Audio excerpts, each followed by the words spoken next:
Praise హల్లెలూయా.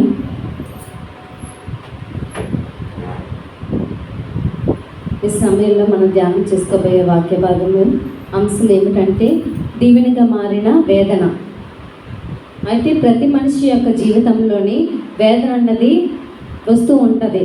అయితే ఆ వేదన పరిస్థితి మనిషి జీవితంలోనికి రాకపోతే ఆ మనిషి యొక్క జీవితంలోనికి అర్థం అనేది ఉండదు. అంటే ప్రతి ఒక్కరికి ఏంటంటే దుఃఖము, శ్రమలు, బాధలు అన్నవి ప్రతి ఒక్కరి జీవితంలోనే వస్తూ ఉంటాయి. అయితే వాటిని తట్టుకొని వాటి యందు నిమగ్నమైన వారు మాత్రమే దేవుని ఎదుట నిలబడతారు.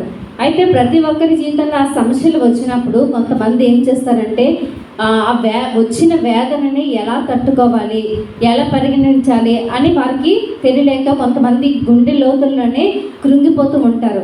అయితే కృషించిపోతూ ఉంటారు. ఆ కృషించిపోయినప్పుడు కొంతమంది ఏం చేస్తారంటే వాటిని తట్టుకోలేక ఇతరులకి చెప్పుకుంటే వారి కలిగిన వేదనను బట్టి హేళన చేస్తారేమో అనేసి మరికొందరు కృంగిపోతూ ఉంటారు.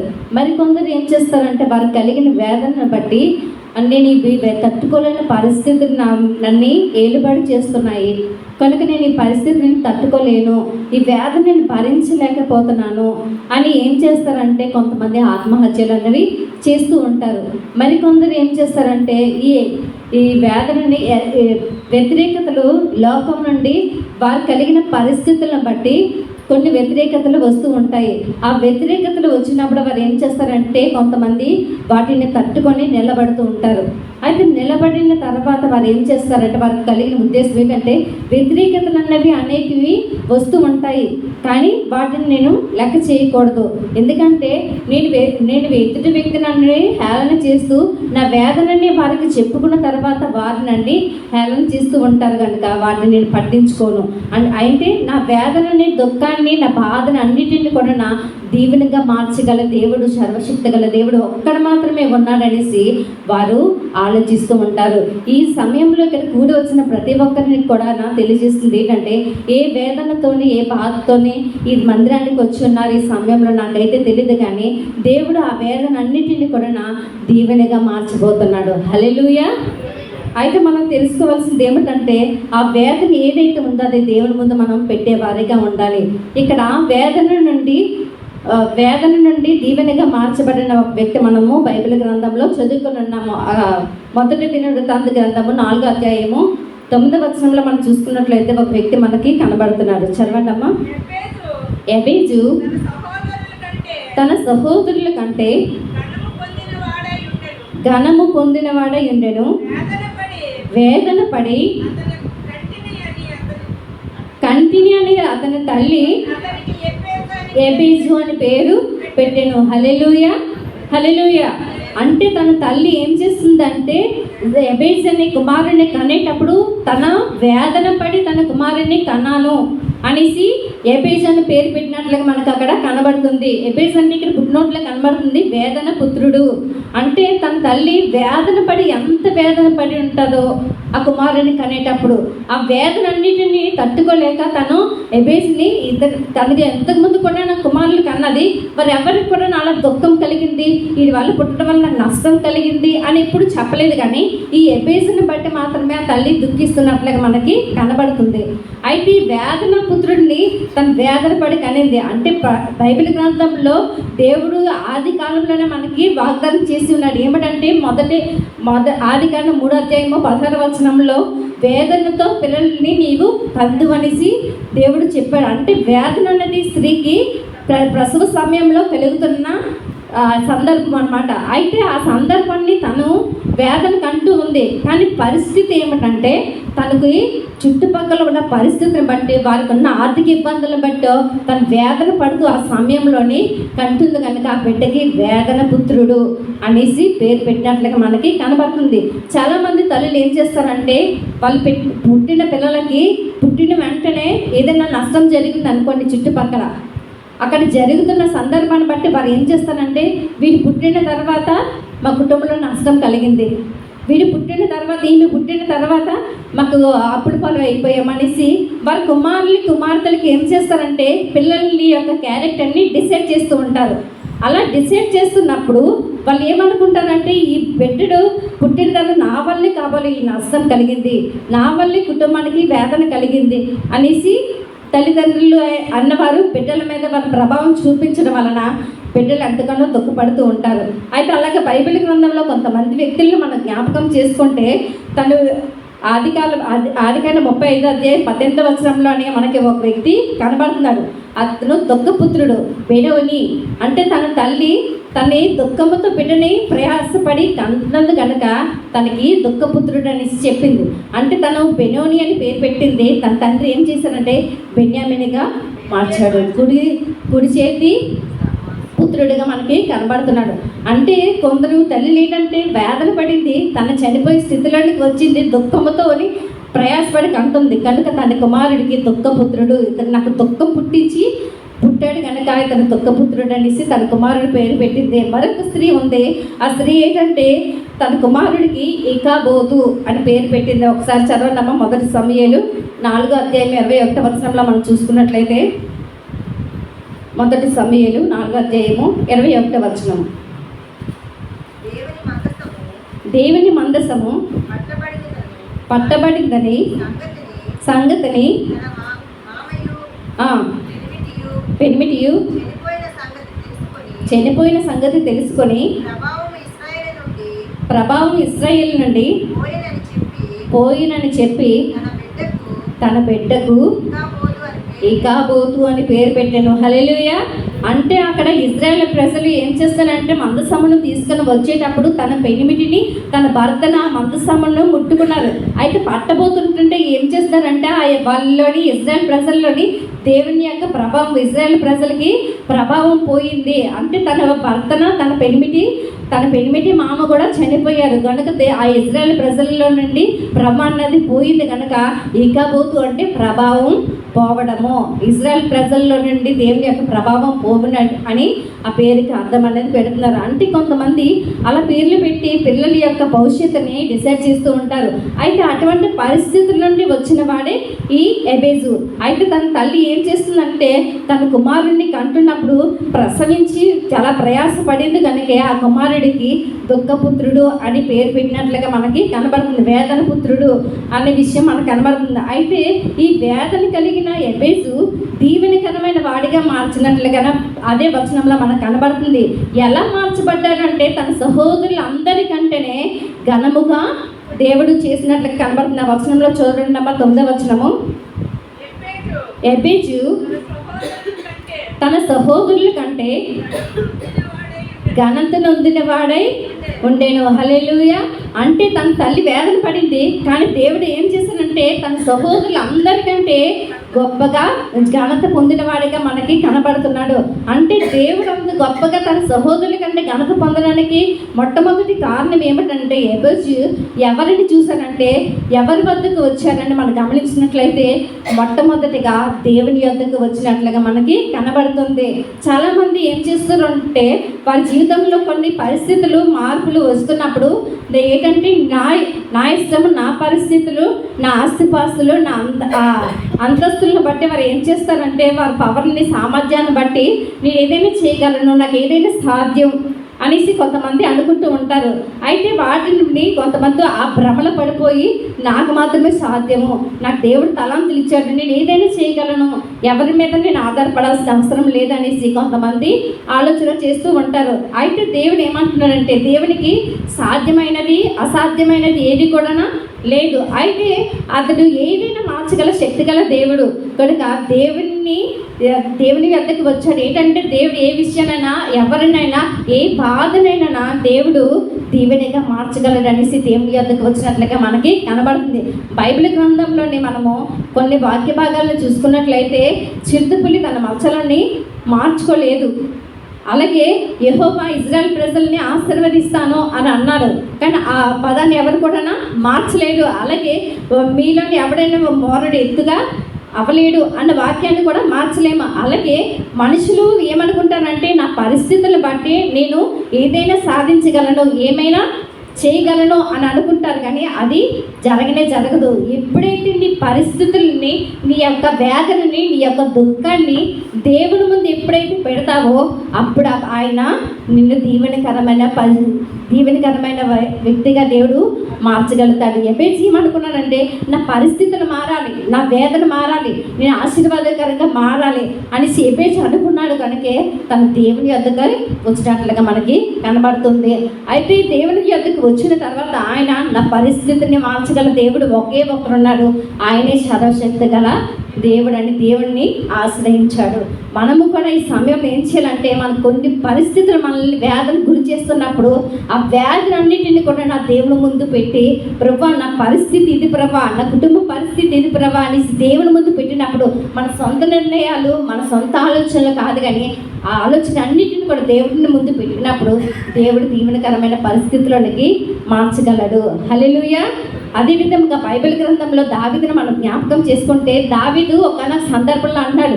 దావీదు ఏంటంటే కీర్తనలు 30:11 దావీదు భక్తులు ఇలాగ రాస్తున్నారు, నిన్ను కీర్తించినట్లు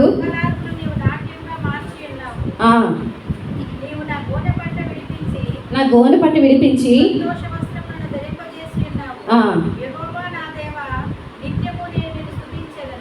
హల్లెలూయా, హల్లెలూయా. అంటే దావీదు ఏమంటాడంటే, నా యొక్క అంగలార్పును దేవుడు ఏం చేశాడు, నాట్యంగా మార్చాడు, నా గోనె పట్టును సంతోష వస్త్రముగా దేవుడు మార్చగలిగాడు. అంటే దేవుడు వ్యక్తుల యొక్క జీవితాలను మార్చగలడు, వ్యక్తుల యొక్క పరిస్థితుల్ని మార్చగలడు. ఏంటంటే తన యొక్క వేదనని దేవుడు ఏం చేశాడంటే అంగలార్పుని నాట్యంగా మార్చాడు. తన యొక్క గోనె పట్టు కట్టుకొని దీనత్వంలో ఉన్నప్పుడు సంతోష వస్త్రముని దయచేశాడు. అటువంటి పరిస్థితులని దేవుడికి ఏదైనా సాధ్యం. అయితే ఆ సాధ్యము కలిగిన వాడు ఏం చేస్తారంటే, కొన్ని పరిస్థితులని భూమిని మార్చగలడు, వ్యవస్థను మార్చగలడు, అధికారులు హృదయాలను కూడా దేవుడు మార్చగలడు. అయితే అలా మార్పు చెందగలిగిన దేవుడి యొద్దకి మనము రాగలగాలి. ఎప్పుడైతే దేవుడి యొద్దకు మనం రాగలుగుతామో అప్పుడు దేవుడు మనల్ని మంచిగా మార్చడానికి సంసిద్ధుడిగా ఉన్నాడనే విషయాన్ని మనము జ్ఞాపకం చేసుకోవాలి. అరణ్యంలోని నీటి మడుగులు ఎలాగైతే ఎన్ని నేలగా దేవుడు నీటి ఓటలుగా మార్చాడో, అలాగే వాటిలోని పంట కూడా పండింది. అలాగే మన జీవితాల్లో కొన్ని ఆరిపోయిన బ్రతుకులని దేవుడు వెలిగింపజేస్తాడు, మార్చగలడు. ఆయనకి ఏదైనా సాధ్యం అనే విషయాన్ని మనము గమనించే వారిగా ఉండాలి. ఆమోస్ గ్రంథము 5:8 దేవుడు ఈ మాట చదివిస్తున్నాడు. ఒకసారి చదవండమ్మా. 5:8 ఆమోసు.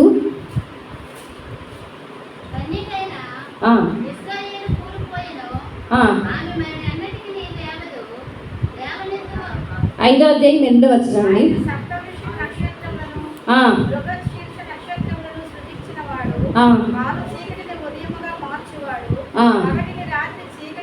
హల్లెలూయా. అంటే ఆయన ఏం చేయగలడండి, కారు చీకటిని ఉదయముగా మార్చగలవాడు. అయితే ఆయన ఏం చేస్తాడంటే, దేవునికి అన్నీ కూడా సాధ్యము. కారు చీకటిని ఉదయముగా మార్చగలడు, దుఃఖమును నాట్యముగా మార్చగలడు, గోనె పట్టును సంతోష వస్త్రముగా మార్చగలడు, దుఃఖములకు ప్రతిగా పూదనని ఆయన ఇవ్వగలడు. అంటే దేనికైనా ఏదైనా మార్చగల శక్తి ఎవరికైనా ఉంది అని అంటే అది సర్వశక్తి గల దేవునికి మాత్రమే ఉంది అనే విషయం మనం గమనించే వారిగా ఉండాలి. ఇవన్నీ ఎబేసుకి తెలుసు కనుకే ఎవరి దగ్గరికి వెళ్ళలేదు. వాళ్ళ అన్న దగ్గరికి వెళ్ళలేదు, వాళ్ళ తల్లి దగ్గరికి వెళ్ళలేదు, కానీ ఎవ్వరికి తన బాధ వేదన చెప్పుకోలేదు. ఒక్క దేవుని యొద్దకు మాత్రమే వచ్చినట్లుగా మనకి ఇక్కడ కనబడుతుంది. నా దుఃఖాన్ని, నా వేదనని ఎవరైనా మార్చాలంటే అది దేవుని వల్ల మాత్రమే సాధ్యము అని అనుకున్నాడు. కనుక దేవుని యొద్దకు ఆయన వచ్చాడు. అయితే మనలో ఏం కావాలంటే, నాలోని మార్పు రావాలి అంటే, నా జీవితంలోని వేదన మారాలి, తీసివేయాలి అంటే మనం ఎవరి దగ్గరికి రావాలంటే దేవుని యొద్దకు వచ్చేవారిగా ఉండాలి. అయితే నీ వెళుతున్నావంటే, నీ దీవెన మారాలంటే, నీ పరిస్థితులు మారాలంటే, నీ సొంత నిర్ణయాలు మానేసి దేవుడి మీద నువ్వు ఆధారపడే వ్యక్తిగా ఉండాలి. మొట్టమొదటిగా అభ్యర్థి చేసింది ఏమిటంటే, దేవుని యొద్దకి వచ్చినట్లుగా మనము కూడా దేవుని యొక్క పాదాల చెంతకి మనం వచ్చేవారిగా ఉండాలి. రెండవదిగా ఏమిటంటే, దేవుని చిత్తానుసారంగా ప్రార్థన చేసినట్లుగా మనకి కనబడుతుంది. 1 యోహాను 5:14 మనం చూసుకున్నట్లయితే, 1 యోహాను 5:14 ఆయనను బట్టి మనకు కలిగిన ధైర్యం ఏదనగా ఆయన చిత్తానుసారముగా మనం ఏది అడిగినను ఆలకించునన్నదే. హల్లెలూయా. అంటే ఆయన దగ్గరికి వచ్చినప్పుడు ధైర్యముగా ఆయన చిత్తానుసారంగా ఏది అడిగినను ఆయన మనకి దయచేస్తాడు అనే విషయాన్ని ఎబేజు తెలుసుకున్నట్లుగా మనకి కనబడుతుంది. అంటే చిత్తానుసారంగా దేవుని యొక్క చిత్తానుసారంగా నడిచిన వారు కొందరు మాత్రమే ఉంటారండి. అయితే దేవుని చిత్తానుసారంగా వారు జీవించినట్లుగా కనబడుతుంది. దేవుడు జవాబు కోసం ఎదురు చూస్తున్నట్లుగా మనకు కనబడుతుంది. విశ్వాస సహితమైన ప్రార్థన ఒక రోగిని ఎలాగైతే స్వస్థపరుస్తుందో, అయితే ఏం చేశారంటే విశ్వాసంతో దేవుని చిత్తానుసారాన్ని కోరుతున్నట్లుగా మనకి అక్కడ కనబడుతుంది. అయితే మన దేవుడిని చిత్తానుసారంగా అడిగానంటే మన దేవుడిని అడిగేటప్పుడు ఆయన ఏం చేస్తాడు? అడిగిన వాటికంటేను ఊహించే వాటన్నిటికంటేను అధికమైన మేలులను అధికమైన దీవెనలను ఆయన ఇచ్చేవాడు అని తెలుసుకున్నాడు కనుక దేవుని చిత్తానుసారంగా ఎబేజు నడిచినట్లుగా మనకి కనబడుతుంది. అయితే ఆయన చిత్తానుసారంగా నడిచేవాడిగా మనం ప్రతి ఒక్కరం కూడా ఉండాలి. అయితే దేవుడు ఎబేజు తన చిత్తానుసారంగా నడిచాడు కనుక ఏమంటున్నాడంటే ఎబేజు మనవి చేసిన ప్రతి దాన్ని కూడా ఎబేజుకి దేవుడు ఇచ్చినట్లుగా మనకి కనబడుతుంది. అదే 10వ అధ్యాయము 4వ అధ్యాయం 10వ వచనం చివరిలో మనకు కనబడుతుంది. ఆయన మనం చేసినది అతను దయచేసను అని కనబడుతుంది. అయితే ఎబేజు ఏం చేశాడని మనం జ్ఞాపకం చేసుకుంటే తన స్వంతంగా ఆస్తి కోసం అంతస్తు కొరకు కాదు కానీ ఇతరుల కోసము సొంతంగా ప్రార్థన చేయలేదు. కానీ నష్టము కలగకుండా దురాస్తుతోటి కాకుండా దేవుని చిత్తానుసారమైన ప్రార్థన కోరినట్లుగా మనకి కనబడుతుంది. అదే దేవునికి ఇష్టమైన ప్రార్థన. చాలామంది ఏం చేస్తారంటే నాకు ఇది కావాలి ప్రభా, నాకు ఇదే చెయ్యు, నాకు ఈ ఉద్యోగమే కావాలి, నాకు ఈ బిడ్డే కావాలి, నాకు ఇదే చెయ్యు అని కొంతమంది అదే కావాలని ప్రార్థన చేస్తారే తప్ప దేవా నీ చిత్తం నా పట్ల ఏముందో దాన్ని నా పట్ల జరిగించు అనేసి ఎవరు కూడా కొంతమంది ప్రార్థన చేయరు. అంటే ప్రతి ఒక్కరు తెలుసుకోవాల్సింది ఏమిటంటే దేవుని యొక్క చిత్తానుసారమైన జీవితాన్ని చిత్తానుసారమైన ప్రార్థన జీవితాన్ని కలిగిన వారిగా ఉండాలని దేవుని వాక్యము సెలవిస్తుంది. అయితే దేవుని చిత్తానుసారముగా కోరుకున్నాడు కనుక దేవుడు ఆ ఎబేజుకి మనకు చేసిన ప్రతి దాన్ని కూడా దేవుడు ఇచ్చినట్లుగా మనకి కనబడుతుంది. అయితే ఎబేజు లాస్ట్గా చివరిగా 4 విషయాలు చెప్పుకుందామండి.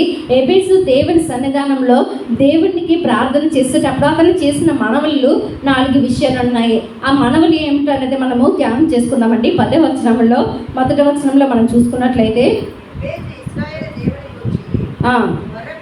మొరపెట్టి నీవు నన్ను నిశ్చయముగా ఆశీర్వదించి నా సరిహద్దులను విశాలపరిచి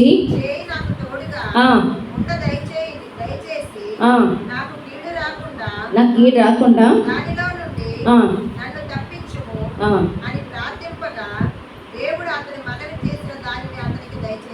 చాలండి. మొట్టమొదటి విషయం ఏమిటంటే మనము చేశాడని జ్ఞాపకం చేసుకుంటే యెహోవా దేవుడు నిశ్చయముగా నువ్వు నన్ను ఆశీర్వదించము అనేసి మొట్టమొదటిగా ప్రార్థన చేసినట్లుగా కనబడుతుంది.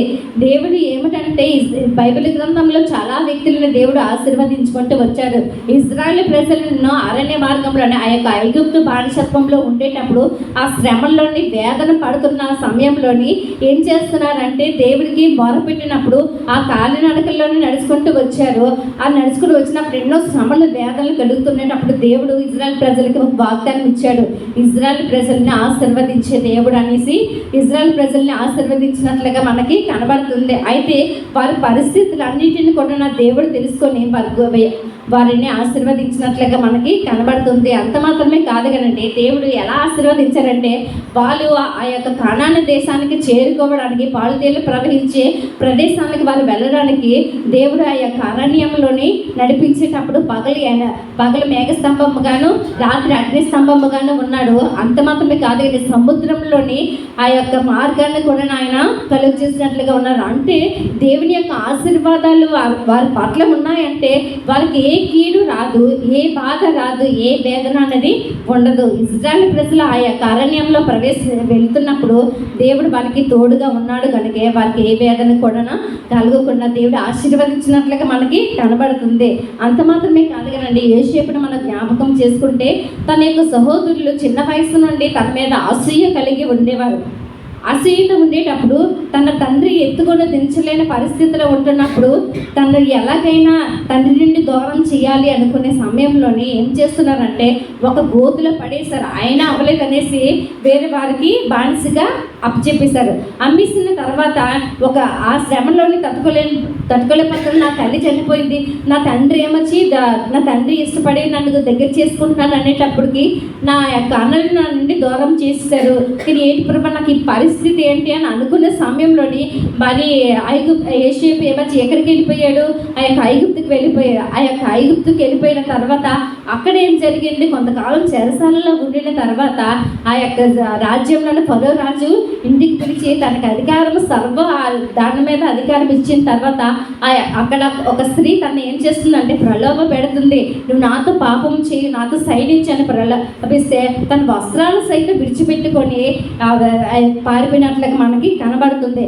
అయితే పారిపోయిన సందర్భంలో ఏమనుకున్నానంటే ప్రభు అక్కడ నా తల్లిదండ్రులు విడిచిపెట్టి నా అన్నదమ్ములు విడిచిపెట్టి ఇక్కడికి వచ్చాను, ఇక్కడైతే మేలు చేస్తామనుకుంటే మళ్ళీ నా యొక్క ఇక్కడ ఏమొచ్చి ఒక స్త్రీ నన్నే అపహరించబోతుంది ప్రభా, ఏంటి నాకు ఈ శ్రమ, నాకు ఏంటి నేను తట్టుకోలేకపోతున్నాను ప్రభా అనేసి వేదన పడుతున్న సందర్భంలో ఒకనొక రోజు పిలుపు వచ్చింది యోసేపుకి. ఆ పిలుపు మళ్ళీ వెనక్కి తిరిగి చూడలేదు.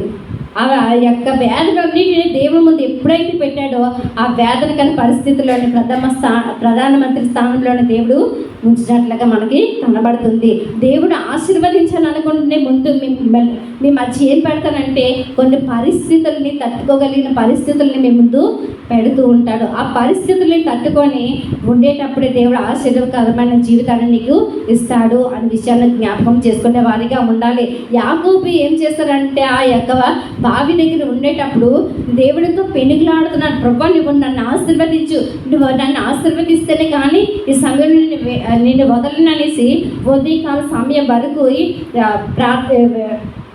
పెనుగులాడుతున్నట్లుగా మనకి కనబడుతుంది. అయితే మనం ఏం చేయాలంటే పెనుగులాడాలి. ఎవరితోనంటే దేవుడితో ప్రార్థనలో పెనుగులాడాలి. ప్రభా నా కుటుంబాన్ని దీవించు, నన్ను ఆశీర్వదించు, నా బిడ్డలను ఆశీర్వాదకరమైన బిడ్డలుగా ఉంచనేసి మన దేవుడితో పెనుగులాడే వారిగా ఉండాలి. అలా పెనుగులాడేటప్పుడు దేవుడు నీకు రానున్న తరంలోనే ఆశీర్వాదకరమైన కుమార్తెలుగా కుమారుడుగాను కుటుంబంగాను దేవుడు కలుగజేస్తారు అనే విషయాన్ని గమనించే వారిగా ఉండాలి.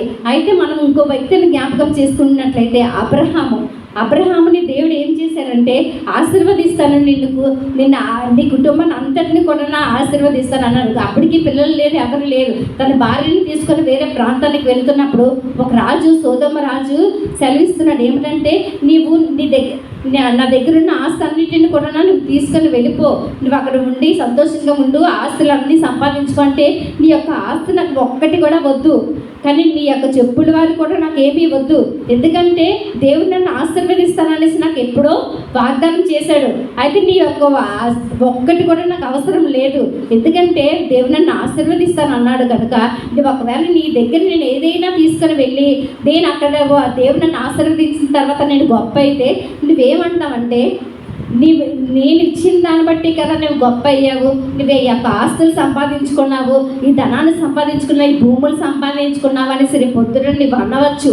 అందుకని ఏం చేస్తానంటే నువ్వు ఇచ్చినది ఏది కూడా నాకు వద్దు, దేవుడు నన్ను ఆశీర్వదిస్తాను అన్నాడు కనుక నేను ఆశీర్వాదం కొరకు ఎదురు చూస్తున్నాను అనే వారిగా ప్రతి ఒక్కరు కూడా ఉండాలి. అబ్రహాము తనకి దేవుడు ఇస్తానన్న వాగ్దానం కోసం ఎదురు చూశాడు, వచ్చిన ఆస్తులన్నింటినీ కూడా విడిచిపెట్టినట్లుగా మనకి కనబడుతుంది.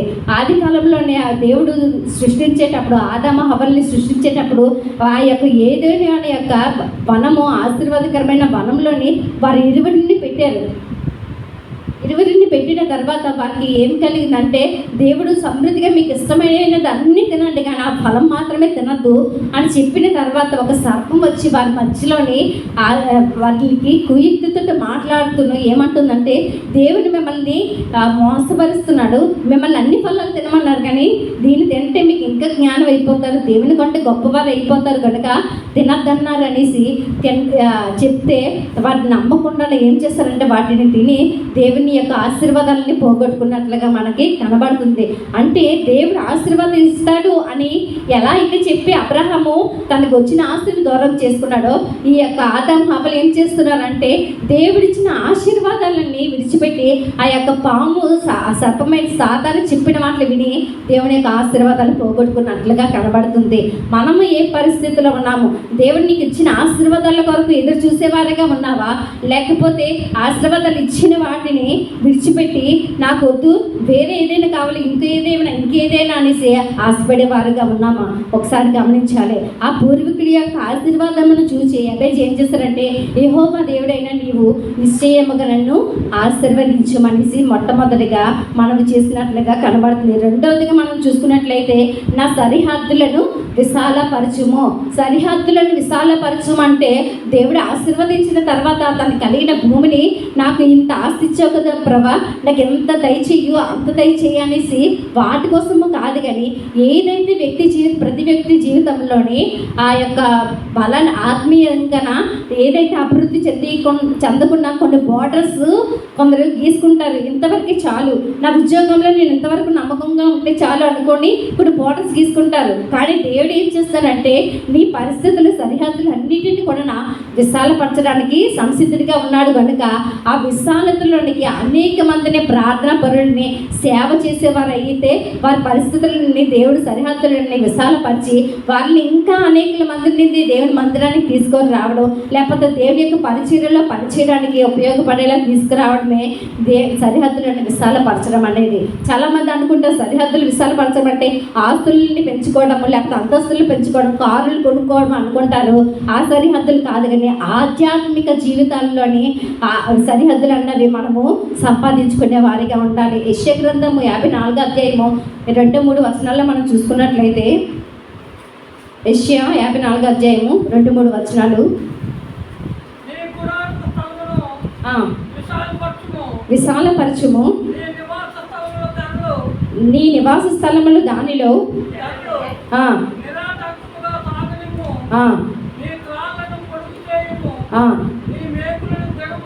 నీ మేకులు దిగ్గొట్టము, కుడివైపునకును వ్యాపించెదవు, నీ సంతానము హల్లెలూయా. అంటే ఆ గుడారం మేకులను గుడారంలో ఏం చేయమంటున్నారు? అన్ని వెడల్పు చేసి విశాలపరిచి అనేక అనుజనులకి నివాస స్థలముగా దాన్ని చేయమని చెప్తున్నారు. అంటే మనం జ్ఞాపకం చేసుకోవాల్సింది ఏంటంటే మన యొక్క ఆత్మీయ జీవితంలో మన విశాలత పరుచుకునేటప్పుడు అది ఏం చేస్తారంటే అనేకులకు నివాస స్థలముగా దేవుని యొక్క మందిరము, లేకపోతే ప్రార్థనా జీవితము, భక్తి జీవితము విశాల స్థలానికి ఉండేవారిగా ఉండాలి. అందుకనే ఒక చెట్టు ఒక కొమ్మ ఉందనుకోండి, ఆ కొమ్మలోని ఏం చేస్తారు? ఒక కొమ్మ ఉండేటప్పుడు అందమైన నివాసం ఉండడానికి, పక్షులు వాలడానికి ప్రయోజనం అనేది లేదు. ఒక వృక్షం ఉందండి, అది పెరిగి పెద్దదైన తర్వాత అందులో అనేక నివాసాలు అన్నవి ఏర్పడుతూ ఉంటాయి, పక్షులు ఉంటాయి. కాలినడకలు వెళ్ళినట్టు నేల కోసమా చెట్టు కిందకి వస్తూ ఉంటారు. అలాగే మన సరిహద్దులు విశాలపరచుకోవడం అని అంటే మనకి కలిగిన దానిలోని ప్రతిదీ కూడా అభివృద్ధి చేసుకోవాలి. అంటే ఆస్తి అంతస్తు కాదండి, భక్తి జీవితాన్ని అభివృద్ధి చేసుకోవాలి. అనేకులకి ఆశ్రయపూర్వముగా మనము ఉండేవారిగా ఉండాలి. ఆ విషయం తెలిసిన వాడు కనుక ఎబేజ్ ఏం చేస్తున్నాడంటే నా సరిహద్దులను విశాలపరచు మనిషి దేవునికి ప్రార్థన చేసినట్లుగా మనకి కనబడుతుంది. మూడవదిగా మనం జ్ఞాపకం చేసుకున్నట్లయితే నా చెయ్యి నాకు నీ చెయ్యి నాకు తోడుగా ఉండ దయచేయము. హల్లెలూయా. అయితే ఎబేజ్ ఏం చేస్తున్నాడంటే ఎబేజ్ బాగా ఆశీర్వదించబడ్డాడు. దేవుని ద్వారా సరిహద్దులన్నీ విశాలపరుచుకున్న తర్వాత అన్ని విధాలుగా సెటిల్ అయిన తర్వాత దేవుడు చెయ్యి నాకు తోడుగా ఉండదేమో. అయితే దేవుడు అంటే కొన్నిసార్లు కొంతమంది ఏం చేస్తారంటే అన్ని ఆశీర్వదించి సరిహద్దులన్నీ సంపాదించుకొని విశాలపరుచుకున్న తర్వాత కొందరికి ఎలాగుంటుందంటే నాకు వచ్చింది కనుక నేను స్థిరపడిపోయాను కనుక నాకు ఇంకెవరితో పని లేదు దేవునితో పని లేదు. అందుకే నేను ఏమంటానంటే ఎబేసు తన జీవితం జీవించిన వారందరిలో కూడా నా ఆశీర్వదించబడిన వాడు కనుక, విశాలపరిచిన వాడు కనుక దేవుడు నా హస్తము నాకు తోడుగా ఉండ దయచేయమనేసి దేవునికి ప్రార్థన చేస్తున్నారు. అంటే చాలామంది ఏం చేస్తున్నారంటే బైబిల్ గ్రంథంలోనే దేవుడు వారిని మొదట్లోనే ఆశీర్వదించిన తర్వాత వారు అలా స్థిరపడిన తర్వాత ఏం చేస్తారంటే దేవుని విడిచిపెట్టిన వారు కొంతమంది ఉంటారు. వారిలో ఒక వ్యక్తి ఎవరంటే ఉజ్జియాని మనం జ్ఞాపకం చేసుకున్నట్లయితే తను బాల్య దినంలోనే 16 సంవత్సరాల వయసులోనే రాజ్య పరిపాలన చేసినట్లుగా కనబడుతుంది. ఆ చిన్న వయసులోనే రాజ్య పరిపాలన చేశాడు. 52 సంవత్సరాలు ఏళ్ళని ఆరంభించాడు. అయితే ఆరంభించిన తర్వాత దేవుడు ఏం చేశారంటే యెహోవాకు అతని చెయ్యి తోడుగా ఉంది కనుక దేవుడిని ఆశ్రయించాడు. ఉజ్జియా దేవుని ఆశ్రయించిన తర్వాత దేవుడు ఏం చేసినట్లుగా మనకు కనబడుతుందంటే వర్ధిల్లెంప చేసినట్లుగా మనకు కనబడుతుంది. 2వ దినవృత్తాంత గ్రంథము 26వ అధ్యాయం 3వ వచనంలో మనం చూసుకున్నట్లయితే 2వ దినవృత్తాంత గ్రంథం అండి 26 3వ వచనము. ఉజ్జియా ఏలను ఆరంభించినప్పుడు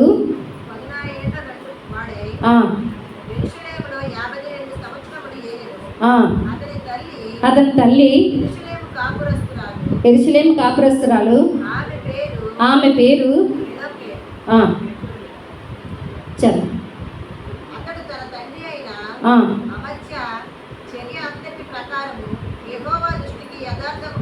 యథార్థంగా ప్రవర్తించను. దేవుని యొక్క ప్రత్యక్షత విషయమందు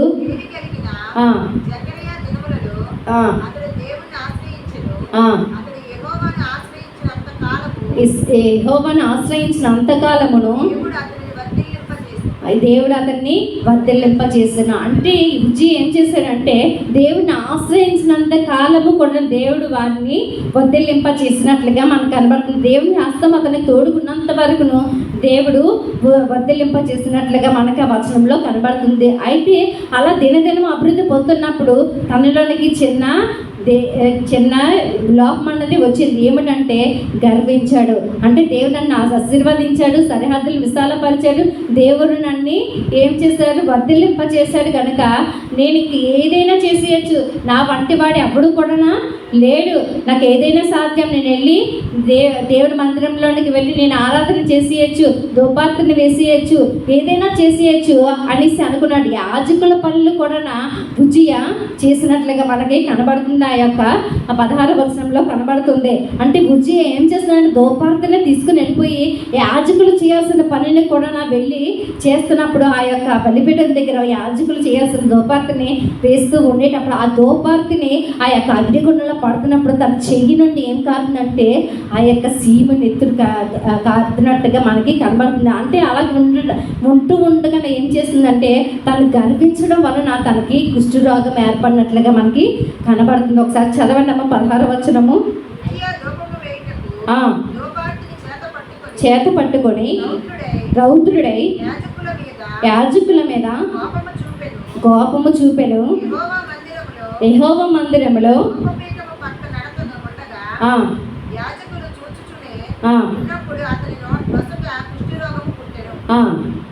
హల్లెలూయా. అతని నొసట ఏం కలిగింది, కుష్ఠరోగము కలిగింది. ఆ కుష్ఠరోగం కలిగిన వెంటనే దేవుడు ఏం చేశాడంటే యాజకులు చేయాల్సిన పనిని అన్నిటిని కూడా ఈ యొక్క రాజు చేసేయడం వలన దేవుని యొక్క హస్తము తనకి నుండి తొలగిపోయిన తర్వాత ఎప్పుడైతే తనలోనికి కుష్ఠరోగం వచ్చిందో ఆ కుష్ఠరోగం రాగానే యాజకులు ఏం చేశారంటే ఆ కాలంలోని కుష్ఠరోగం ఏదైనా వచ్చిందంటే చాలా భయంకరమైన వ్యాధి అని తెలుసుకొని వారు ఏం చేశారంటే ఊరు వెలుపల బయటన పడేశారు. వెంటనే ఘోరముగా ఆ 16 ఏళ్ళ వయసులోనే ఏలన ఆరంభించిన ఉజ్జియా రాజు తన చివరి దినాలకు వచ్చేసరికి ఎలాగ చనిపోయాడని మనం జ్ఞాపకం చేసుకుంటే ఆ 19వ వచనంలో కనబడుతుంది. 26వ అధ్యాయం 19వ వచనంలోని కుష్ఠరోగముతోని ఉజ్జియా చనిపోయాను అనేసి కనబడుతుంది.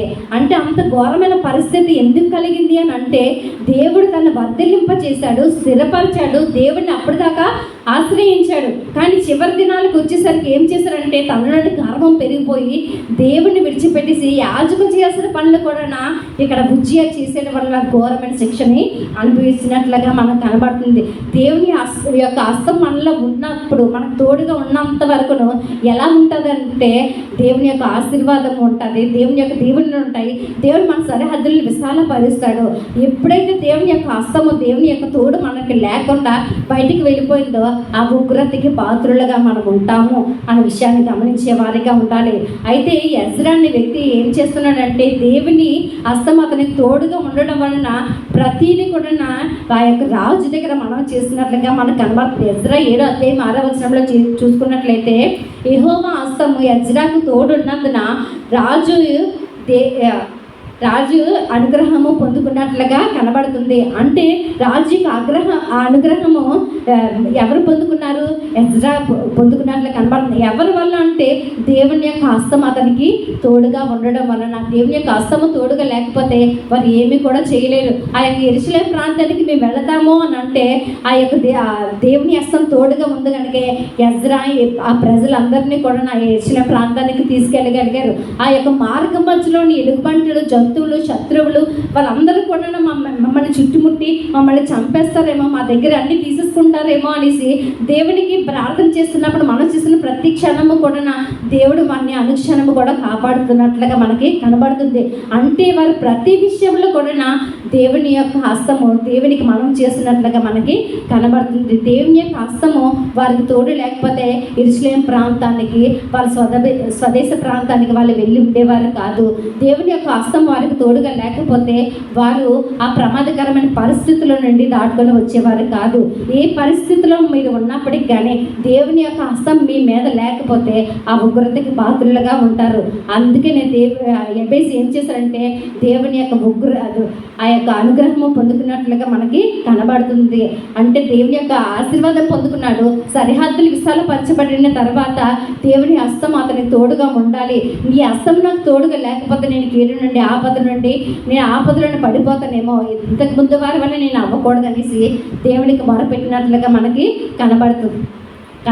4వది ఏమిటంటే చివరిగా కీడు రాకుండా దాని నుండి నన్ను తప్పించము. అంటే ఒక వ్యక్తి వారి జీవితంలోని అన్ని ఆశీర్వాదాలు పొందుకున్న తర్వాత అపవాదుడైన సాతానుడు ఎలా చేస్తాడంటే వీరిని నిప్పుడుగా మింగుతున్నాను, గర్జించే సింహం వల్ల ఎవరిని మింగుతున్నా అనేసి తిరుగులాడుతూ ఉంటాడు. అయితే అలా తిరుగులాడుతున్నప్పుడు వీరికి ఎలాగైనా కీడుని తీసుకురావాలి, వీరిని ఎలాగైనా కొనుగదీయాలి. ఎందుకంటే దేవుని బిడ్డ కదా, ఆశీర్వదించబడ్డాడు, వారి సరిహద్దులు విశాలపరచబడ్డాయి, వారికి ఏ కీడు రాకుండా దేవుని యొక్క హస్తం మనకు తోడుగా ఉంది.